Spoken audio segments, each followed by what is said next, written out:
Hi guys, welcome back to the channel. So I wanted to react to this interesting discussion about a non-binary footballer who is currently at the Women's World Cup. Now this is a biological female playing football or soccer at the Women's World Cup. And we're having a discussion about it because this person says they're non-binary. And I guess Piers is kind of fed up with the whole thing.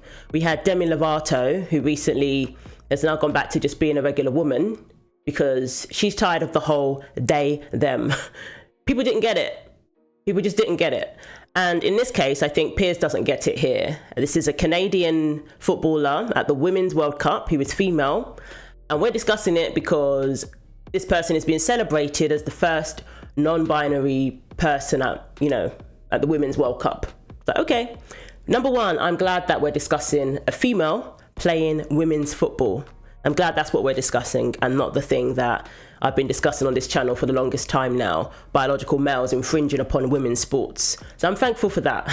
But I think Piers is kind of fed up with the whole, getting us to change our language, getting us to change how we discuss people, how we address people, they, them. To most people, it doesn't make sense. It really doesn't. Yes, sometimes we might say they or them if we don't know whether someone is male or female. If we don't know whether, a baby in the womb, we don't know the sex of the baby yet, we might say they instead of it, because some people don't like to say, it. So we might say they or them. Okay. But that doesn't mean that now, we're looking at a woman and then we say she and we should get cancelled and lose our job because we said she when we're looking at a woman, when we're looking at a man.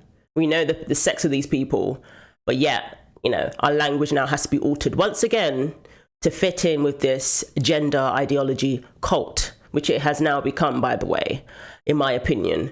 And yeah, I can understand, Piers is kind of fed up with the whole thing, and I am too, and a lot of people are. But let's get into the discussion. In the Women's World Cup, it's called the Women's World Cup. We have a new superstar, the Canada midfielder Quinn, goes by the name Quinn. Wasn't the name that Quinn was born with, but Quinn has been heralded, celebrated this week as the first transgender, non-binary footballer to play in the Women's World Cup. To which my response when I read this was, hang on a second, hang on. Is she they, whatever, is she a biological male? No, it turned out she's a biological female. Not she, so. So what is she? Well, whatever they'd like to go. Let's go. Well, hang on. Just to be clear, just to be clear. I think, Quinn. This is a woman who has short hair. That's what I see. They and Quinn. I haven't asked a question yet. She is a transgender non-binary. Mm-hmm. What is that? Well, how can you be transgender Quinn, and non-binary? Because that's what they are. I thought non-binary meant you were neither one nor the other. What Quinn also is an Olympic medalist. Hang on, sorry. I thought transgender meant you literally male to female, female to male. Turns out the non-binary is not the same as transgender, or it is. I don't want to put words in their mouth, but I would say that's probably because they're not allowed to take the correct amount of testosterone because they are still playing in the women's team. And so I would assume they are saying they're non-binary. Testosterone. No, exactly, that's what I'm saying. So Why would you need to take testosterone? You're just non-binary. Why would you need to now take hormones? Unless this person is transitioning into being a man. I don't understand why they would need to take testosterone, and rightly so.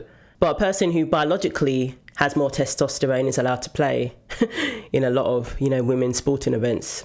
Quinn doesn't want to be male. Because Quinn can't compete. Quinn is a female playing against females, but now doesn't want to identify as a woman. Because you won't let her play on the male team. No, you're on the male you're missing team. the point. She doesn't want to play on the male team. She's not actually trying. Quinn wouldn't qualify for the male team. It's not a matter of choice.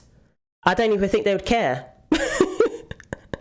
I don't even think they would care if, she was on the male team, because it wouldn't make a difference. It would just, her team would care because it would give their team a disadvantage if they had the woman on the team. But why is she saying Piers won't let her play? This is just common sense. It's not a matter of letting people play. It's common sense. Sports is categorized for a reason. Right, Quinn might like to do that. No, Quinn wants to be an ex-woman, Alex. Piers, hang on, Paula. No. Who's upset Paula, about this? Stop being mean by interrupting. Oh, gosh. I'm coming to Alex. Alex, I just want to get my head around this. She's a transgender, non-binary ex-woman. So my question is, if you're no longer identifying as a woman, what are you doing playing in the Women's World Cup? Not my title. That is the official title of a tournament. She doesn't qualify. They don't qualify, even though there's only one of them. They don't qualify for the Women's World Cup because they used to be a woman, but now they don't want to be a woman. Like, they're smirking. They know how ridiculous this is. I'm sorry. They're smirking because it's funny. Because this whole thing is ridiculous. And Piers is pretty funny. He's getting kind of wound up here. So now we have to call them they for being a transgender, even though they're non-binary, and they're still playing in the Women's World Cup, and we're all supposed to go, well done, Quinn, what a moment! What a moment! But no one's quite sure what we're celebrating. Quinn. Alex, what are we celebrating? Rules change all the time. It's like we're bestowing upon people who have gender dysphoria some sort of magical, extra special power that normal people don't have. And I don't care, frankly, how many goals have they scored? You know, that's more interesting if you're a professional. Paula, why is someone who doesn't consider themselves a woman in the Women's World Cup? Explain to me. Because where else are they going to be able to? In a trans or non-binary tournament. No problem. I don't. If you are a woman and you want to be classed as non-binary, then okay. As long as you're not taking testosterone or anything that's going to give you an unfair advantage that is considered doping, then I don't see the problem, and I don't see why we're even discussing this. I don't really see why it's a big deal. I don't really see why this person is being celebrated for saying I'm non-binary. I don't really see why that's a thing and why, you know, this person is the first whatever. This is a woman playing football at the Women's World Cup. That should be celebrated. Anything else is taken away from, you know, what we're here for, which is to play football. See one, and I certainly don't. I keep being told there are millions. I keep being told there are millions of trans people now around the world. Great, have your own tournament. So, Piers, if you and I want to set one up, then I'm all for that. Swimming, you've just done it today. Fantastic. So why don't we do that? Great. So instead of being so angry, you accept they shouldn't be competing? No, I do not accept in Quinn's that. Case, no, I do not accept that. Quinn's you asked case, me what options did this person have? Quinn? None was my answer. None. Yes. No options did this person have to perform on their Look at your mournful little stage. faces. You both know this is such. No, you want You do. to be angry, people. Look at your You faces. don't need to. What you need to do. Why are They you not know. angry? Why are you not angry to protect? And applaud. Why don't you want to protect women? Why is it always left to me to protect But women women's are rights? protected. They're not. This person has gone and Rubbish. Ask the female athletes who have to compete against biological males. Ask the female athletes who have to change in a locker room with biological males. Ask Riley Gaines if she felt protected when they told her, you know, you might want to seek some counselling, some support for not being okay with changing in the locker room with Leah Thomas. Ask her if she felt protected. Ask her if she felt protected when she went to San Francisco State University and was essentially attacked by a bunch of trans activists. Ask Kelly J. Keane if she feels protected when she went to New Zealand and again was attacked by trans activists. they've won an Olympic medal and now they are playing successfully. Doesn't in the want to be a tournament. woman. I don't see what the problem Doesn't is. want to be a woman. Hates the idea of being a woman. I don't know about Their hatred. stuff to Piers. themselves. Yes. Do you know what I mean? My understanding is they've not had any sort of testosterone, so there's no biological. No, advantage. she's a so carry on biological playing in the sport. Yes. I don't care. Just stop But telling why us do we all about have your to- great why do move we to be a have transgender, yeah, why can't non-binary, people just whatever. get on Nobody with cares. it? Nobody cares.